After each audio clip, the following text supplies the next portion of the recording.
My name is Tammy McCoy, and I am a post-secondary early childhood instructor. The students I impact are those receiving a technical degree in early childhood. In my years of teaching, I have witnessed so many wonderful things happening in classrooms. A topic that has been coming up over and over is the concept of STEM. STEM stands for science, technology, engineering, and math. One might be wondering why and how anyone would even begin to think that 3 and 4-year-olds could learn about these curricular areas at such an early age.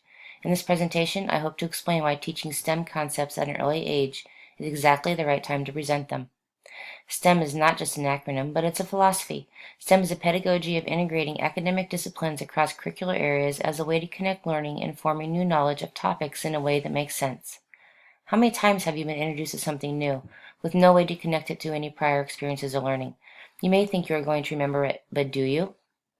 Best practices in education support children learning new concepts in contexts where interdisciplinary connections can be made so that information is experienced, not taught in isolation. In early childhood education, this is done by what children already do best, and that is play. Play is derived from children's innate curiosity to learn about their world. Research from the National Association for the Education of Young Children, also known as NAEYC, states that the earlier we guide and support children's wonder about the world and thereby identify opportunities for children to acquire foundational STEM skills, the more successful they are in all areas of learning later on. A teacher's role in facilitating STEM concepts through play is asking higher order thinking questions and interacting in a way that can truly make a difference in what a child experiences through hands-on learning. By giving children endless opportunities to explore and answer their many questions through explorations, you are creating logical thinkers who are able to problem solve. Teaching with STEM is not as difficult as some may think. In fact, most early childhood teachers are already doing it without even knowing they are. STEM involves identifying real-life problems, asking questions to explore the problem, and then exploring solutions through hands-on activities. A child's engagement is a key factor in learning. STEM capitalizes on children's early interests and experiences. It identifies and builds on what they know and provides opportunities to engage in the practices of integrated curriculum. What better way is there to learn? To highlight the areas of STEM, let me give a brief explanation of what it looks like in the curricular areas. The S in STEM stands for science. Science is a way of thinking. Science is observing and experimenting, making predictions, sharing discoveries, asking questions, and wondering how things work. Science activities may include exploring water and sand, comparing and contrasting natural materials like rocks and soil. The T in STEM stands for technology. Technology is a way of doing.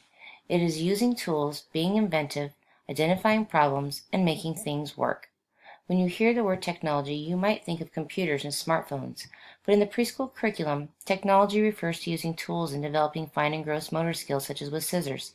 These muscles will be used for writing, typing, and drawing later on. E stands for engineering. Engineering is a way of doing. Preschool children can begin to understand that tools help people do things better or more easily, or they do some things that could otherwise not be done at all.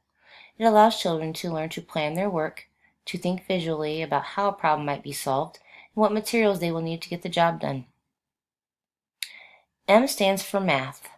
Math is a way of measuring. It is sequencing, patterning, and exploring shapes, volume, and size. The foundations of mathematical understanding are formed out of children's concrete experiences. These mathematical thinking skills build strong brain connections through music, organization, predicting, and problem solving. The key element in presenting STEM lessons to children is to do so through their 5 senses. The 5 senses are the most basic way children explore, process, and come to understand new information.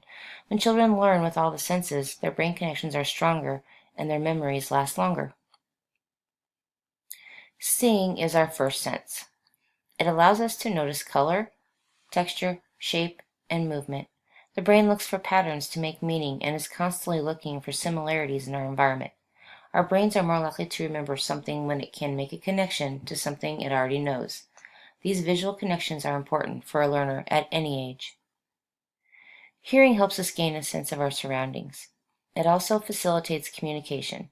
Both listening and talking builds the brain.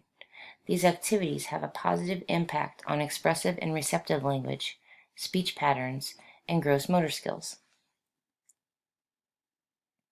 Touching allows us to distinguish fine details that our other senses would not be able to pick up.